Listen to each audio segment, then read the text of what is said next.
tadi pernah bilang beberapa bentuk diet gitu ya, salah satunya adalah puasa. Pernah ke dokter gizi juga nggak sih? Dulu pernah waktu kuliah sempat ke dokter gizi, itu sempat yang diet nggak sehat, maksudnya minum-minum obat diet yang nggak jelas mereknya apa, dan aku trauma gitu. Kenapa akhirnya sekarang lebih memilih cara diet yang sehat seperti puasa atau olahraga pasti ya. Kalau olahraga pasti juga supaya lebih fit badannya. Karena dulu aku pernah sakit gara-gara yaitu sembrono dietnya gitu, brutal banget gitu, sampai minum 2 jenis obat diet yang misalnya satunya untuk menahan nafsu makan, yang satunya supaya buang air. Itu sampai aku sempat mah akut yang udah sampai masuk rumah sakit. Aku memilih untuk opname di rumah ya, tapi yang bener-bener kayak mau nafas aja susah, yang gitu ya, udah sampai di sini tuh kayak kecekat terus, dan akhirnya sejak saat itu nggak mau diet yang aneh-aneh lagi gitu. Tapi turun drastis juga nggak sih dengan gara-gara tadi diet? Pasti, apalagi ditambah sakit mah yang akut, jadi semakin susah makan. Sampai sakit mah ya. Nah, Wi, kan ini kalau orang tuh beragam cara ya, Wi, untuk kemudian bisa diet. Sebetulnya yang tapi jauh lebih bagus. Ya, apa yang dilakukan itu dia diet tapi sesuatu yang memang preventif, dan itu adalah agama. Jangan sampai diet ketika sudah terdesak. Artinya dokter sudah memang harus diet. Misalnya sudah nggak boleh makan apa yang manis-manis, yang gurih-gurih, yang asin-asin segala macam. Itu kan diet tapi karena terpaksa. Jadi jangan sampai, karena kesehatan itu adalah sesuatu yang harus diusahakan. Satu, artinya orang itu salul afiyah badal yakin. Orang itu kalau sudah ada iman, ada agama, harus mengusahakan sehat. Dua, doa saja. Doanya kan Allahumma inna nas'aluka salamatan fidin wa afiyatan fil jasad. Jadi setelah orang itu beragama dengan baik, dia harus mengusahakan kesehatannya. Lah, sayangnya orang dikira kalau orang itu menjalankan agama itu kan makan diatur, tidur diatur, semuanya diatur. Sampai makan saja tidak boleh terlalu berlebihan. Kulu wasrobu wala tusrifu. Kalau kamu makan minum jangan berlebihan. Makanya kalau dalam agama itu sebenarnya ada NBI sebenarnya. NBI itu kunci diet sebenarnya. Nikmati, batasi, imbangi. Ya, jadi nikmati, batasi, imbangi. Nikmati semua boleh dimakan, tapi batasi itu. Kalau sudah tua-tua jangan udang 3 piring. Itu mau kebangetan, udang 3 piring, kolesterolnya kayak apa itu? Berhentilah sebelum kenyang. Berhentilah sebelum kenyang. Jadi kalau nggak kenyang boleh masih tetap jalan-jalan gitu boleh. Kalau udah sebelum kenyang baru kita berhenti gitu ya. Itu karena salah terjemahnya, berhentilah makan. Iya, dan juga ada tata caranya ya, ada tata cara makan tuh. Kalau Nabi kan mengajarkan kita untuk makan buah terlebih dahulu yang banyak serat, baru kemudian. Tapi nanti sebelum aturan yang lebih detail dijelaskan oleh Uwi, sekarang mendingan kita tanyain dulu, ada seorang dokter ahli gizi yang kemudian juga mungkin bisa menyampaikan, atau nanti Vicky bisa bertanya juga, sebetulnya yang diet yang sehat seperti tadi yang Vicky sampaikan itu yang seperti apa. Halo, Assalamualaikum dengan Dokter Tan, selamat pagi. Oi. Halo. Pagi Dokter Tan. Ya, selamat pagi. Assalamualaikum. Waalaikumsalam. Dok, kita lagi mau berbicara sebetulnya diet itu boleh atau tidak, atau ada diet yang sehat nggak sih gitu Dok? Gini aja. Masalahnya antara dietnya orang barat, pengertian mereka dengan diet dengan kita itu beda banget. Bedanya ya? apa? Kalau orang kita ngomong diet artinya pantangan. Ini nggak boleh, itu nggak boleh, ini boleh, itu nggak boleh, ini boleh, nggak bisa. Ditanya kenapa, nggak tahu. Pokoknya orang itu bilang nggak boleh aja. Ya gitu loh ya, ada istilah diet. Nah sedangkan untuk istilah diet orang barat mengandaikan bahasa diet itu adalah yang disebut sebagai pola makan. Nah, pola makan artinya well balanced diet. Ini bukan artinya orangnya didietin supaya menjadi seimbang, bukan gitu loh. Ini adalah suatu pola makan. Makanya negara juga mempunyai namanya piramida makanan. Saya mohon maaf nih, saya nggak datang ke studio karena saya betul-betul waktunya aja gila dan banyak. Nggak apa-apa Dok, makasih udah bisa lewat telepon. Saya ke studio, saya akan bisa beritahu bahwa manusia itu mempunyai panduan makan yang sudah diatur oleh pemerintah. Jadi kita juga sepertinya Indonesia juga, kita pasti dong kita punya namanya piramida makanan.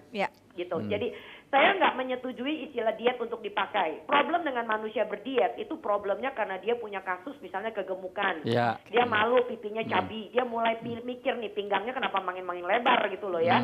Udah banyak batu-batu handphone. Tahu nggak kenapa orang kayak begitu? Dari yang sakit diabetes sampai pinggangnya lebar, kolesterolnya naik. Problemnya cuma satu, kalian makan yang kalian doyan. Badannya butuh nggak? Enggak. Nah itu dia Ustaz.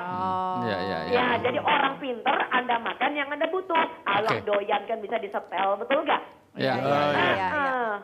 Oh, jadi sebetulnya diet itu boleh untuk kasus-kasus tertentu saja seperti obesitas. Saya mengatakan gitu ya? diet boleh, karena dalam pengertian bahasa Indonesia diet itu adalah mengurangi. Kalau memang mau dibilang kasus, misalnya ada penyakit, misalnya penyakit gagal ginjal, kita mengurangi asupan protein sampai separuh misal. Ya, karena ginjalnya itu punya problem gitu kan. Tapi jangan mengatakan saya mau sehat, saya diet. Ya, kasihan beeng, nanti akhirnya dia ngiler, makanya ada yang namanya yoyo. Dan hari Minggu cheating, la ilaha illallah. Iya disebut. Oke, berarti konsekuen kan. Oke, Dok. Mendingan kita makan pola makan yang sehat dan seimbang. Pemerintah sudah mengatur. Baik. Jadi semua orang harus diet ya? Dok, semua saya orang mau bilang semua orang diet, saya mengatakan kita makan yang kita butuh. Oke, jadi artinya kita pola pikir kita terlebih dahulu yang harus kita rubah, kemudian pola makan kita yang kita dibentuk seperti tadi yang dokter sampaikan. Dari kecil kita harus tanamkan, kita harus makan karbohidrat, ada protein, ada lemak, setuju ya? Dulu kan pas sehat 5 sempurna, apa sekarang udah jadi nambah? Udah nggak ada, itu nggak ada. Kita punya disebut dengan pola makan yang sehat seimbang. Anda bisa klik di Google, namanya PUGS. Pedoman umum gizi seimbang. Nah, kita juga punya piramida makanan. Udah cakep banget bentuknya kayak tumpeng. Yang piramida makanan itu yang seperti apa tuh Dok? Mungkin bisa di-share. Piramida tentu saja. Iya, kayak piramida yang paling bawah apa Dok? Nah, ya ini yang paling bawah sekarang masih kontroversi Mbak Yu. Jadi yang di bawah itu memang orang Indonesia masih 50% dianjurkan 3 sampai 4 porsi sebetulnya yang disebut dengan makanan yang masih mengandung pati ya. Seperti kayak nasi, seperti ubi, seperti jagung ya kan. Tapi yang menarik lagi di atasnya itu ada sayur dan buah. Di situ juga ditulis tuh 3 sampai 5 porsi. Nah, pertanyaan saya kalau kita sudah makan 3 sampai 5 porsi sayur dan buah, kayaknya nasinya nggak masuk deh. Udah kekenyangan ya Dok ya? Udah bukan kenyang lagi, udah kuwuk deh. Begah ya? Udah sampai sini Dok ya? Tapi kalau udah, wah udah sunihin banget dah. Tapi kalau kurang belum nasi itu belum nendang itu kalau itu namanya kepercayaan Pak Ustadz, Masya Allah. Ya, jadi tolong bedain antara kepercayaan dengan kebutuhan. Oke, terus yang di tingkatan selanjutnya Dok setelah sayur dan buah? Kita punya namanya kelompok protein. Ya, ini pakai ilmu maya nih ya, pakai dunia virtual karena nggak ada apa-apa. Jadi ini yang unsur pati, kemudian sayur dan buah yang serat, lalu kemudian yang protein. Lalu dan yang paling kecil ada yang sebetulnya kita nggak butuh terlalu banyak, itu adalah lemak dan beberapa jenis bumbu yang terlalu yang kita mulai batasi yaitu garam dan teman-temannya. Tapi begini aja karena waktu kita juga singkat. Saya hanya ingin mengatakan selalu promosi saya adalah makan yang badannya butuh. Nah, problemnya kita butuhnya apa? Sekali lagi nih ya. Kita butuhnya karbohidrat. Nah, karbohidrat itu jangan selalu dipikir karbohidrat yang punya pati. Tepung, nasi, roti, kue, biskuit, lailo. Jadi kita itu harus makan karbohidrat yang nomor 1, tebak apa? Lambat dicerna menjadi gula. Terutama kalau kita sudah di atas usia tumbuh kembang. Sebab kita udah gak kembang kemana-mana lagi teh. Betul. Ya, jadi kembangnya ke samping. Akhirnya numbuh ke lemak gitu ya. Jadi kalian doyan. Nah, tiban deh tuh, rasain. Nah, jadi kita makan yang lambat dicerna menjadi gula. Nah, apa yang lambat dicerna menjadi gula? Tentu saja sayur dan buah. Ya, nah kita jangan mau kalah sama Australia. Nah, Australia juga punya piramida makanan tuh teh. Nah, piramida makanan mereka itu baru direvisi 2015. Saya mau kasih lihat sebetulnya. Itu bagian bawahnya tuh sayur dan buah teh. Jadi kalau itu dia, masing-masing gitu negara memiliki piramida makanan yang berbeda juga dengan kebutuhan masyarakatnya gitu ya. Kalau Indonesia masih kebutuhan masyarakat di mana-mana kan kita punya mata, hidung sama kaki yang sama. Nah, tetapi sekali lagi jangan sampai kita diperlakukan yang penting asal rakyat kenyang. Nah, problem Indonesia sekarang masih yang penting rakyat kenyang, dapetin apa yang mereka mau. Sehat nanti 20 tahun lagi aku mah engke wae atuh. Nanti pada obesitas semua gimana mau bergerak gitu ya Dok ya? Nah, makanya teh kalau yang namanya manusia pinter, rakyat harus tahu haknya. Haknya apa? Insya Allah sehat sekarang, aman damai sejahtera 30 tahun lagi. Nah, jangan sampai sekarang asal perutnya kenyang, cacingnya happy, betul. Nanti 20 tahun lagi diabetes, 30 tahun lagi kolesterolnya naik. Nah, jadi akhirnya tidak produktif ya. Sekarang, betul, ya kan? Jadi sayur dan buah itu sebetulnya adalah karbohidrat. Kenapa tidak dianggap sebagai karbohidrat di tanah air kita? Masalah politis banyak banget.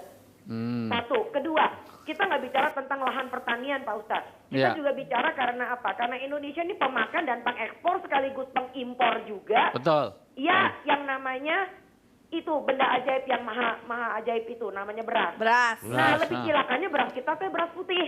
Ya. Nah, itu lebih kompleks lagi gulanya ya, Dok ya. Nah, beras putih itu gulanya tinggi dan itu produk rafinasi. Dan di negara maju rafinasi udah diketawain orang deh. Betul. Ya, kenapa? Karena rafinasi itu membuat industri jadi semakin berjaya, betul? Iya, betul. Iya kan segala macam orang Indonesia pengen yang putih mulus-mulus teh ya. Nama berasnya juga dibikin mulus-mulus putih. Campur di plastik gitu, lagi. kita namanya mah. Ya. Siap, Ya, Dok. jadi ini, makanya saya selalu mengatakan ya, juga di berbagai macam publikasi saya, apa yang terjadi di dalam tubuh saya, bagaimana saya memperlakukan tubuh saya, jagat kecil saya, itu refleksi cermin yang sama persis seperti yang terjadi di masyarakat kita di luar sana. Ya. Ya, jadi kalau kita bodoh menangani diri kita sendiri secara pribadi, maka kelihatan banget di luar sana juga kita dibodohin terus. Siap. Oleh industri pangan, oleh orang yang sedang memperlakukan polusi-polusi tentang pangan, ya bukan? Ya, sama seperti misalnya nih ya, kita tahu anak-anak kita butuh vitamin A, betul ya Pak Ustadz ya? Betul. Nah, vitamin A itu adanya di mana? Di semua sayur dan buah yang berwarna merah dan oranye, betul? Nah, tetapi karena vitamin A larut dalam lemak dan orang Indonesia hobinya ngegoreng, mari kita masukin vitamin A buatan ke dalam minyak goreng. Astagfirullahaladzim. Astagfirullahaladzim. Nah, jadi dibiarin aja orang Indonesia mati ngegoreng. Supaya vitamin A-nya kelihatannya bagus, kita masukin aja. Ujung-ujungnya yang untung siapa Pak Ustadz? Industri. Innalillahi. Nah, jadi kita sebagai rakyat harus cerdas. Siap. Ini yang saya selalu mengatakan, perangi pembodohan. Iya, Dok. Oke, Dok. Terima kasih Dok. banyak Dok. pencerahan di pagi harinya, Dok ya. Back to tepuk tangan, nature Dok. jadinya ya. Tepuk tangan untuk Dokter. Assalamualaikum. Terima kasih. Ini dokter nih kalau kita mau konsul nih, misi dok. Wah, nggak jadi dok. Tapi palingnya kita jadi tahu Tapi ya. kita Wow. tahu pinter dokternya. Betul. Dan saya sangat berharap sekali Dokter Tan nanti bisa hadir di sini untuk kemudian kita akan berbicara khusus tentang pangan ataupun tentang makanan sehingga kita tahu apa yang terbaik bagi kita ya. Selain satu itu kita akan lanjutkan cerita hatinya Vicky Show. Tetap bersama kami di Cerita Hati karena siap cerita. Berkesan di hati.